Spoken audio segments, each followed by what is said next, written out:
చైతు గారు thank you very much. నన్ను నమ్మి పల్లవి గారు ఒప్పుకుంటేనే అయిపోయిందండి సగం సినిమా. అదేంటంటే 50 రోజుల సినిమా పల్లవి గారు ఒప్పుకోవాలి. ఆ తర్వాత మిగతా 50 రోజులు మేము ఏం తీస్తాం, మీ అందరూ ఏం చేస్తాం, మేము ఏం రాస్తాం, ఏం తీస్తాం దాన్ని బట్టి. ఇదే టాక్ బయట. ఓకే, ఎనీవే, ఇలాంటి ఆర్టిస్టులు, ఇలాంటి క్యాస్ట్, ఇలాంటి క్రూ ఉంటే ఏ టెక్నీషియన్ అయినా, ఇలాంటి వాసు గారు లాంటి ప్రొడ్యూసరు, ఇలాంటి మనిషి మా వెనకాల ఉంటే ఎవరైనా ఇలాంటి సినిమా ఇంత క్వాలిటీగా తీస్తారండి. సో ఇదంతా ఒక కొలాబరేటివ్ టీమ్ ఎఫర్ట్.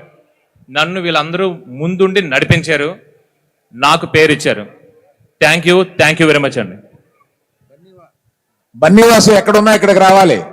ఎక్కడ బన్నీవాసు?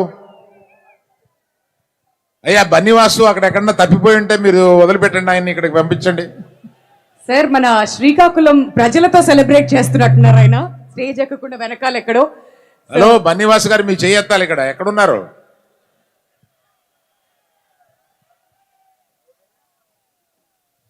సార్, బన్నీవాసు గారు బయట ఉన్న చాలా మంది ఆడియన్స్ లోపల తీసుకురావడానికి